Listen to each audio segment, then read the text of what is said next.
ایک घना और खूबसूरत जंगल था जहां हर किस्म के जानवर खुशो-खुर्रम रहते थे। हिरन सब्ज घास में दौड़ते, परिंदे रंग बिरंगे फूलों के आसपास गुनगुनाते, बंदर दरख्तों में छलांगे लगाते और खरगोश सब्ज झंकरों में खेलते। सब जानवर एक दूसरे के दोस्त थे और जंगल की खुशी सबकी मुश्तरका थी। लेकिन एक दिन सब के लिए खतरा आन पड़ा। अचानक जंगल के एक कोने से धुआं उठना शुरू हुआ। हवा के झोंके आग को तेजी से फैला रहे थे। दरख्त जलने लगे, परिंदे खौफ के मारे चीखने लगे और जमीन पर रहने वाले जानवर परेशान होकर दौड़ने लगे। हर कोई अपनी जान बचाने में लगा, लेकिन आग इतनी तेज थी कि सबके कदम थम गए। इसी जंगल में एक पुराना और अक्लमंद उल्लू रहता था। वो दिन के वक्त कम नजर आता और रात को ज्यादा सरगर्म होता। उसने फौरन देखा कि अगर जानवर अपनी अपनी तरफ भागते रहे तो सब जल जाएंगे। उल्लू ने अपने बड़े बड़े आंखों से सब जानवरों को गौर से देखा और बुलंद आवाज में कहा, रुको, सब खामोश हो जाओ और मेरी बात सुनो।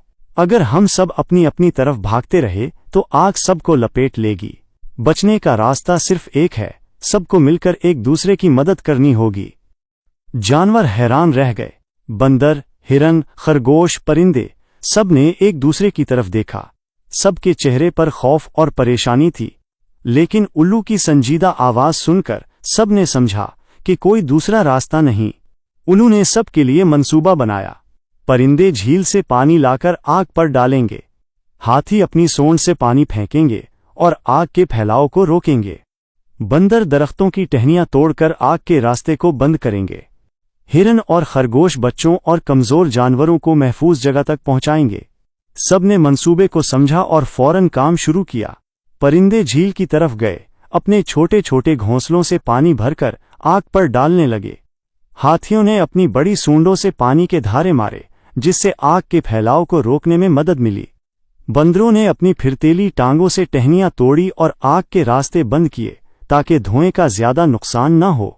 हिरन और खरगोश सबसे छोटे जानवरों को लेकर जंगल के किनारे महफूज जगह तक पहुंचाने लगे। उल्लू हर कदम पर सबको रहनुमाई देता रहा। परिंदे ज्यादा पानी फेंको, हाथी आग के करीब रहो, बंदर टहनियां जल्दी से तोड़ो, हिरन और खरगोश बच्चों को डरने ना दो। कुछ देर में सबकी मेहनत रंग लाने लगी। आग आहिस्ता आहिस्ता कम हुई, धुआं छुटने लगा और जंगल की हवा साफ हो गई। सब जानवर खुशी से उछलने लगे और एक दूसरे को गले लगाया। जानवरों ने उल्लू की तरफ देखा और बोले, शुक्रिया बाबा उल्लू, आपकी दानिशमंदी और रहनुमाई ने हमारे जंगल को बचा लिया।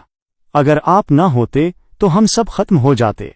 उल्लू मुस्कुराकर बोला, याद रखो, असल ताकत अकेले में नहीं बल्कि इत्तेहाद में है। जब हम सब मिलकर एक दूसरे की मदद करेंगे तो कोई मुश्किल हमें नुकसान नहीं पहुंचा सकती। उस दिन के बाद जंगल में एक नई रिवायत कायम हुई। हर साल आग के खतरे के दिन सब जानवर एक साथ आकर हिफाजती मशक करते। बंदर, हाथी, हिरन, खरगोश और परिंदे सब मिलकर काम करते और एक दूसरे की मदद करते, और हर साल वो दिन जंगल बचाने का दिन कहलाता।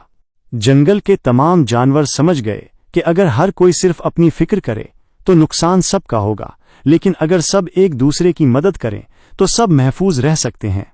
और सबसे बड़ी बात यह कि सब जानवर हमेशा उल्लू के शुक्रगुजार रहे, क्योंकि उसने न सिर्फ जानवरों को बचाया बल्कि उन्हें इत्तेहाद और मदद का सबक भी दिया।